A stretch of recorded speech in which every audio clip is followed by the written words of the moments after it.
I do not know how the Phoenix Suns did not get booed off their home floor tonight. It was one of the worst performances I've ever seen. On the flip side, the Warriors looked great. Whether it was the Suns making them look great, the Warriors making the Suns look awful, a combination of both. But the Suns definitely did not look good. This game's not even over yet. That's how big of a blowout it is. We're going live on Locked On Dubs. Who cares now? Because I'm here, and I would like to think that I am wanted here. Most importantly, he a dog. We got 4 championships. You are Locked On Warriors. I know Jimmy drinks great wine. Your daily Golden State Warriors podcast.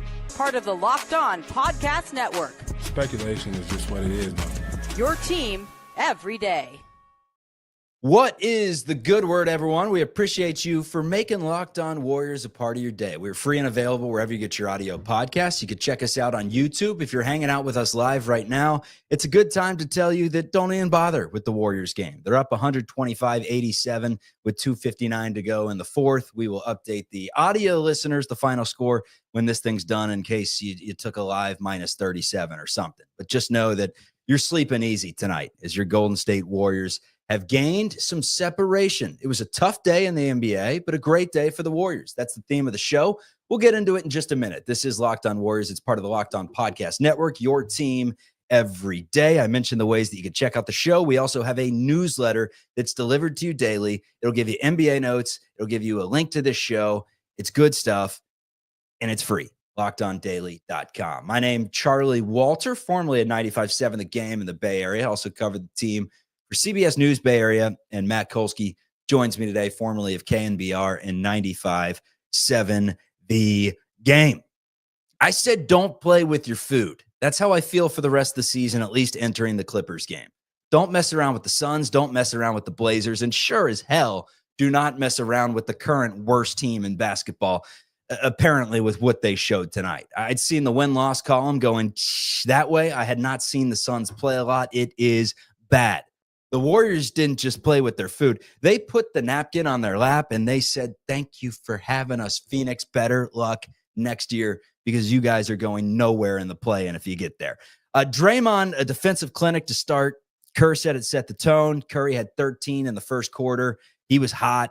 He set the tone with his buckets. And the Warriors truly did make it look easy. Everyone stepped up. There was Looney and Trace Jackson Davis stepping up in the same game. I don't know if we've said that all season, but a very comfortable win over the Phoenix Suns, who are a mess right now. That's a topic to get to in a minute, but let's start with the good, and that's Steph Curry. It's Brandin Podziemski. It's go down the list. Pretty much everyone was good tonight in a game where they only needed Jimmy Butler to take 4 shots. Life is good. I mean, can't imagine an easier victory. I don't think, let's see, Steph Curry, I have the 3-quarter box score. Steph played just under 26 minutes, and I'm sure he won't play again. Draymond, 20 minutes. Butler, 20 minutes. Moody, under 19. The bench is going to get the whole fourth quarter. Plus, as several people in the chat have already pointed out, Lakers lost today. Wolves lost today. Warriors are getting closer and closer to securing that legitimate playoff spot, which, if we're counting our tasks in order, that's the first one. Asking the Spurs to beat the Clippers was probably too much to hope for, but hey, it's it's about a 10-point game in the third quarter, so you never know. Can you smell it? It smells like rest, man. It smells like rest and the ease of mind knowing that you may be one more win and one Minnesota loss away from sleeping a little easier. But remember, you're fighting with 4 teams right now tied, or at least going into the day. So you got to have multiple teams lose, but the Lakers losing does not hurt your cause. And, well, you are very likely, unless the Spurs pull off a pretty impressive comeback here, you are very likely to be in a statistical, numerical 4-way tie in 4th place.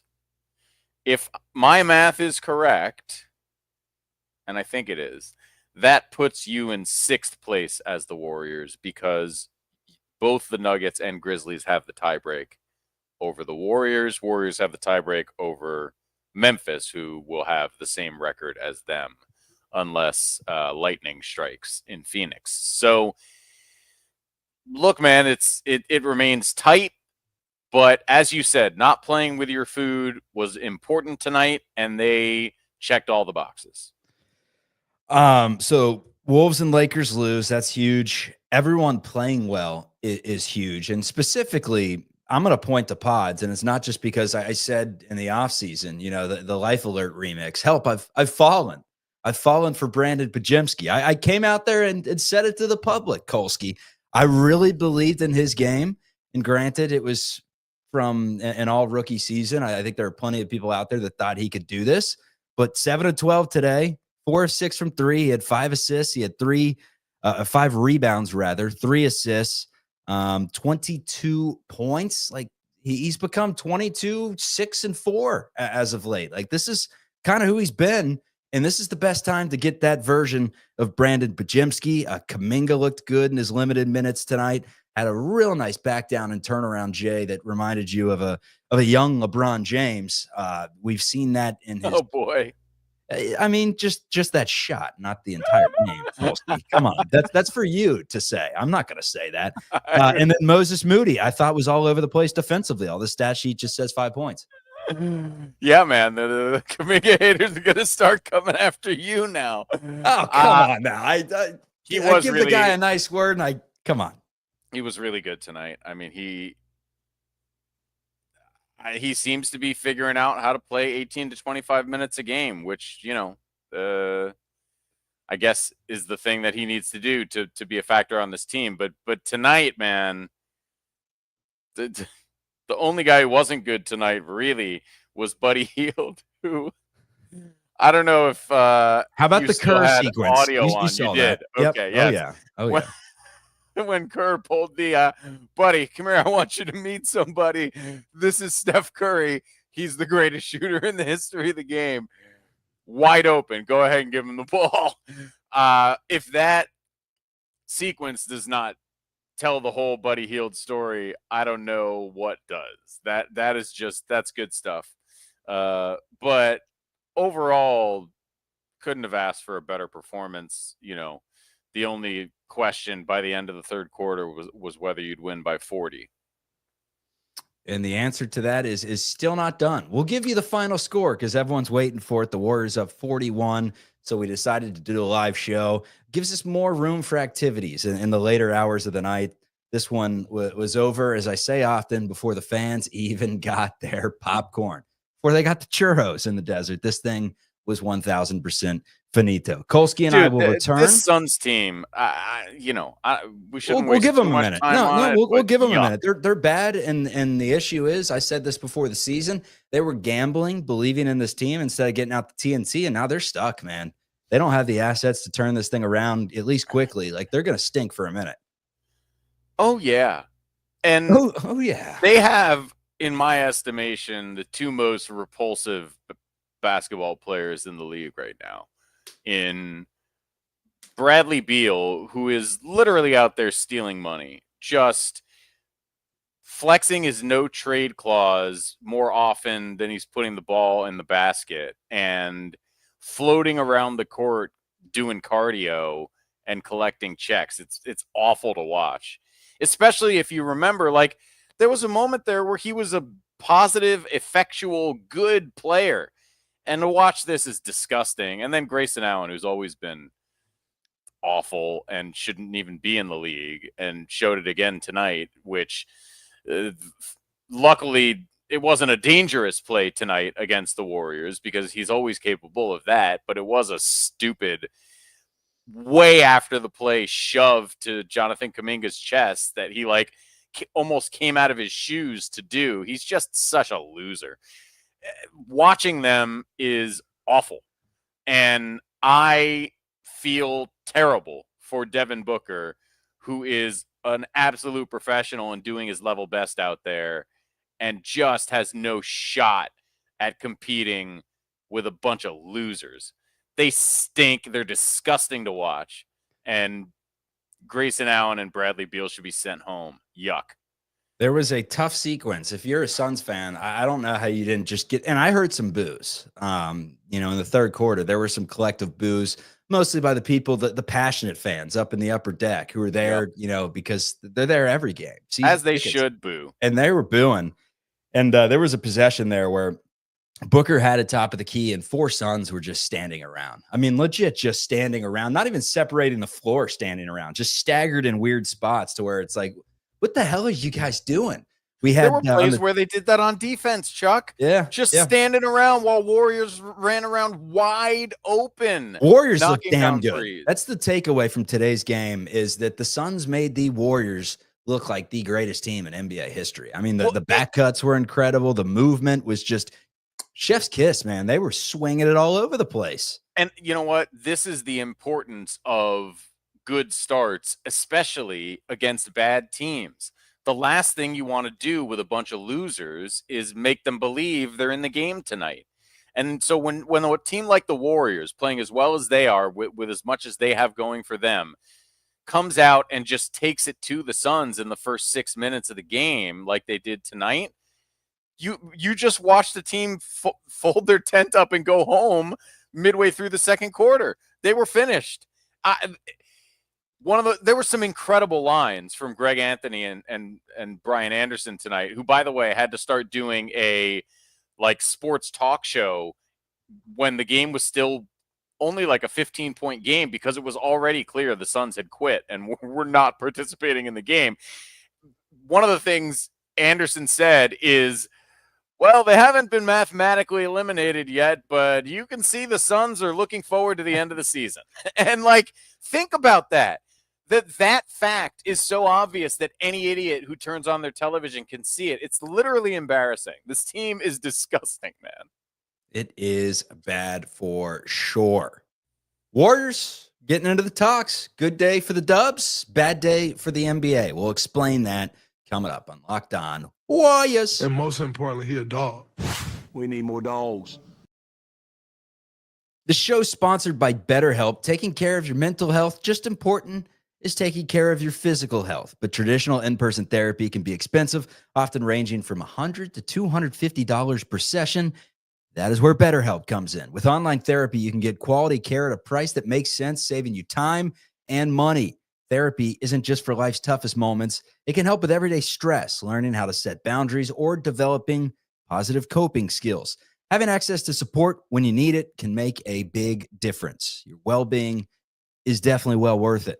Visit BetterHelp.com/LockedOnNBA to get 10% off your first month. That's BetterHelp, HELP.com/LockedOnNBA. Forget that. We champs. Why are you starting with that question? We got 4 championships. It was not a great day overall for the NBA, between the Lakers having a chance to compete with the Thunder down, I think it was 1 when Luka was ejected. It was a close game. He's ejected for talking to a fan. Didn't seem like anything malicious. We got to get the full scoop of what was said, but it was a quick toss. They said, see ya.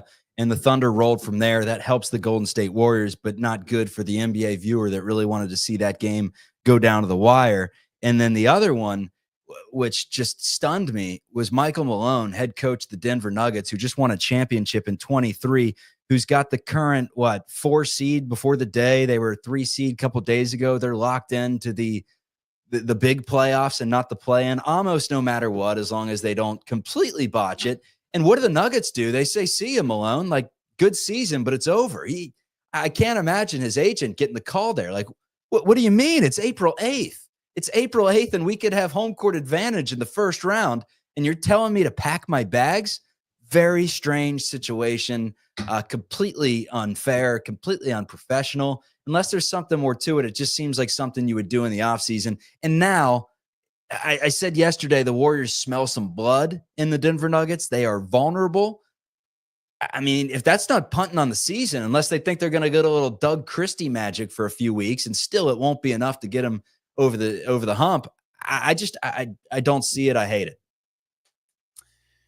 Weird stuff. Somebody in my NBA group chat, the WhatsApp group, said boy, the Grizzlies gave everyone permission, and now coaches are getting fired right and left before they can finish their successful seasons. Like, I mean, look, the Nuggets are right in the big mess of teams. They did fall behind Houston, which I guess is disappointing, but like,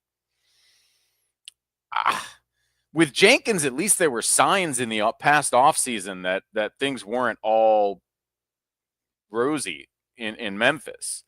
I don't know that anyone saw this coming. I always understood it that the Nuggets, felt like Malone had great relationships with the important members of the team, including the best player in the world. Calvin Booth has, mistakes, I guess you could point to, things like Bruce Brown or what have you, but that was shocking to me, because as bad as you might want to get rid of a guy, you are certainly a championship contender, even if it's a fringe championship contender. And I just can't imagine winning a title with a coach who was promoted in April. It's insane. I cannot imagine it happening. So you don't want to get out over your skis, but it really feels like Something went down. Something weird happened. And beyond that, it really feels like they took themselves out of the running, which, Denver, again, they're not first-tier championship contenders, but they're certainly in the Warriors level of championship contender, right? Like, to me, that takes a team that the Warriors kind of had to worry about down a notch. Yeah, and now it makes it very evident that we had this topic on the show yesterday, like, who would you want to play in a dream scenario? And first I brought up Memphis. I'm like, look, they just lost their coach. They're reeling.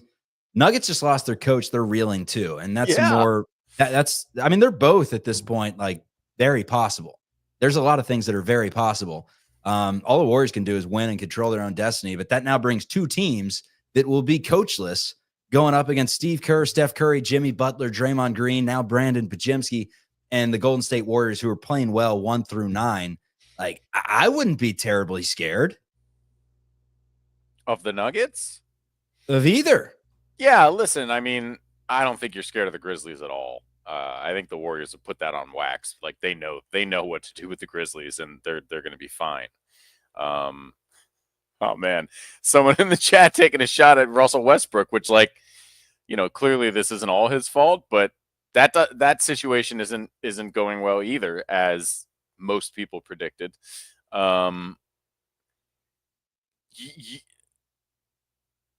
It's not reasonable to feel good about whenever you have to play the Oklahoma City Thunder, which you are likely to have to do if you want to win the Western Conference, right?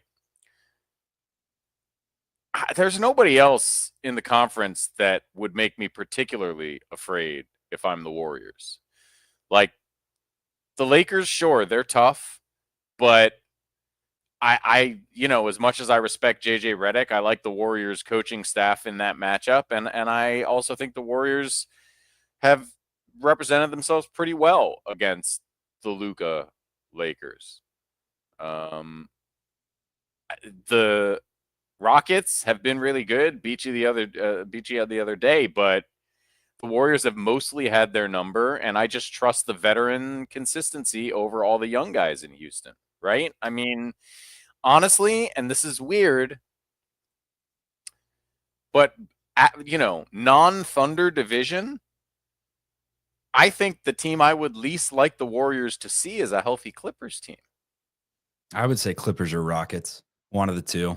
It's been a while since we've seen the Clippers, to where we didn't even see Kawhi. It's just Kawhi. Yeah. Right. They haven't seen the real Clippers at all.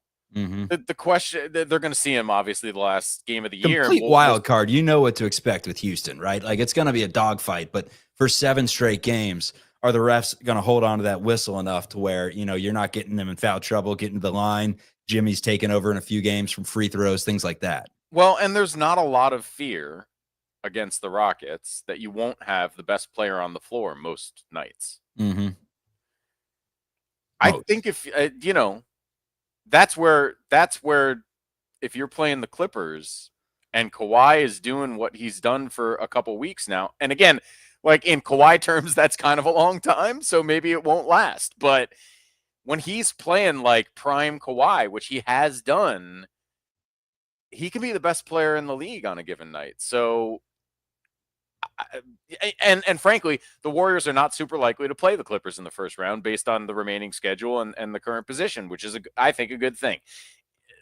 The Warriors, provided they take care of their business, they should be in a really good position heading into that game against the Clippers. I mean, that's the hope. Luka, you didn't really give your thoughts on that. Just a little spiel before I want to get back into some Warriors talk in a minute. But I didn't see your the thoughts play, on that. man. But you can't have it. I In a game like that with the I hate stakes talking that are on about the Lakers. referees. I'm glad I wasn't here on Sunday because I would have lost my mind. Yeah. You just hate to have, in the same way you hate to have that brutal flagrant call against Draymond affect a big game between the Warriors and Rockets. You just hate to have an ejection over some nonsense. Like, I don't know what he did, other than I've heard the description a couple times now that he was talking trash to a fan. And like, I get it. You know, you've had some issues lately with stuff spilling into the crowd, but like, Luka's not going in the crowd. His trash talk is largely pretty jovial or whiny. He's really nothing to worry about. I don't know what we're doing, throwing one of the best young players in the game out in a critical game in the playoff push On national TV. Right. I don't get it.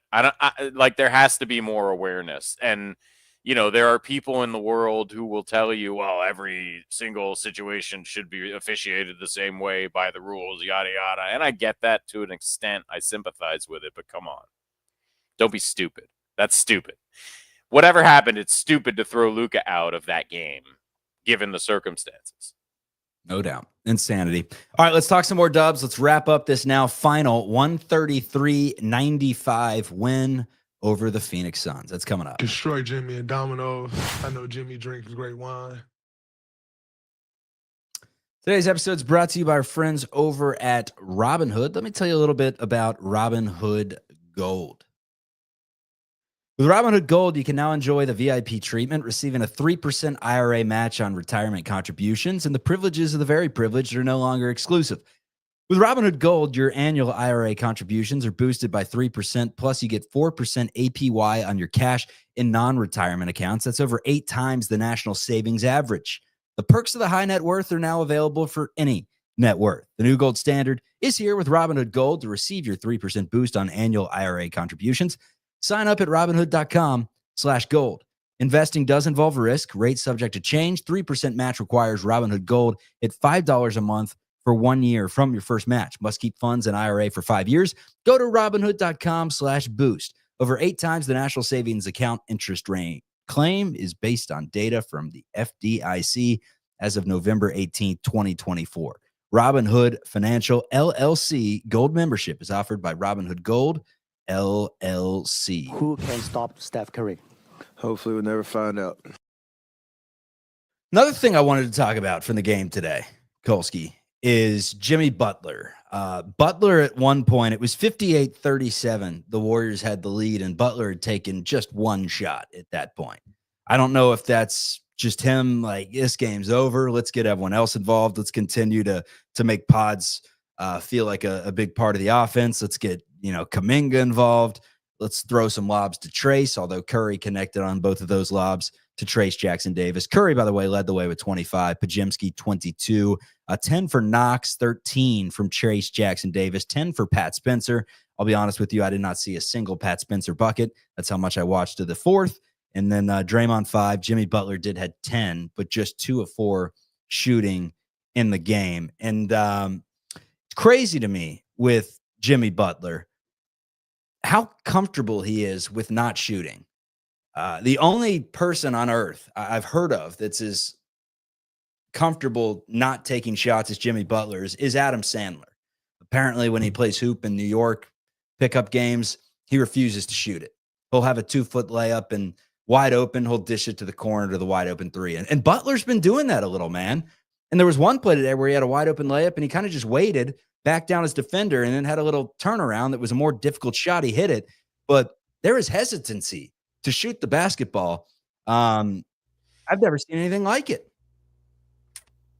It's funny. I thought you were going to say Draymond Green, and then you said Adam Sandler. I think it's Draymond-like in a lot of ways. But I would certainly agree that I don't know quite how to describe it, but he has seemed to be determined to get everyone better, maybe? No. Well, yes, but what the thing I'm thinking about is he seems determined to contribute as much as possible to winning while shooting absolutely as little as possible. Why is that? Is a great question that we don't know the answer to. Okay? It's possible. He just still doesn't quite feel it. It's been a weird year for Jimmy Butler. You'd have to forgive him if he's not quite feeling it in his legs or whatever. Although I will say, halfway through his tenure here, I would say, somewhere about 10 to 12 games in, he started to look bouncier. So I do think I feel like there's been a noticeable progression in terms of his physical capabilities, which again makes sense. He's 35 years old. He had a huge layoff in the middle of the season. It's a weird situation. But as the comment you just put up said, and as Oberyn says right there, it's not like he's been failing or flailing offensively in a way that makes me say, oh, he definitely doesn't have it and it won't be there come playoff time. So I understand some concern from those who have it. But history tells us, he's probably going to be fine. And someone in the chat said, he's got to earn that 60 million, which I assume means score more points now. But that's the thing is Jimmy doesn't earn the 60 million now. Jimmy earns the 60 million in the playoffs. And let's be totally frank. For him to really earn the 60 million, it's probably at least a finals appearance in the next 3 years with this team, right? So we'll see. But Jimmy's regular season points per game is not going to be the way he earns his money. He's going to earn his money with wins and playoff performances. And we won't know if he can play that ace in the playoffs until we get to the playoffs and they need the ace. So cross your fingers and we'll see. But I trust him. And I talked about this coming in from his season with the Sixers. There were a lot of reports that he would just have wide open looks and would continuously pass the ball. And it had Sixers fan wondering what the hell's going on with Jimmy? And then playoffs came around and he was a demon that year in the playoffs. Pretty much every year within the since 2019 or maybe even before then, he's woken up, when he's been healthy, he's woken up and put on his best performances. And we saw him put up, I think 25 or 23 or whatever it was in his first game with the Warriors, backed it up with another big game. That's when he really wanted to showcase what he could do. They started winning basketball games. He started realizing that, he could swing at the post and post was going to make the right play. Pods was going to make the right play. Moody was going to make the right play. So it's a good problem to have. Let's put it that way. And you would like him to be trusting and empowering those guys in the regular season. And there have been some nights where I feel like he has trusted and empowered those guys and it hasn't gone the way you want it to, right? But I think the question becomes when that's happening in the postseason, does he have that extra gear? And again, we won't know till we get there, but I'm inclined to believe he does have it until we see him not have it. And that would be a scary team if he did. Again, Warriors were the Suns' worst nightmare tonight, although, look, they got problems at home on their own turf. Self-inflicted wounds, not a serious basketball team from what we saw with the Phoenix Suns losing by 38, 133-95. No time to celebrate. It's back home, a matchup with the San Antonio Spurs. Kolsky, we'll talk to you then. This is Locked on Dubs. Got to keep getting it done against these bad teams.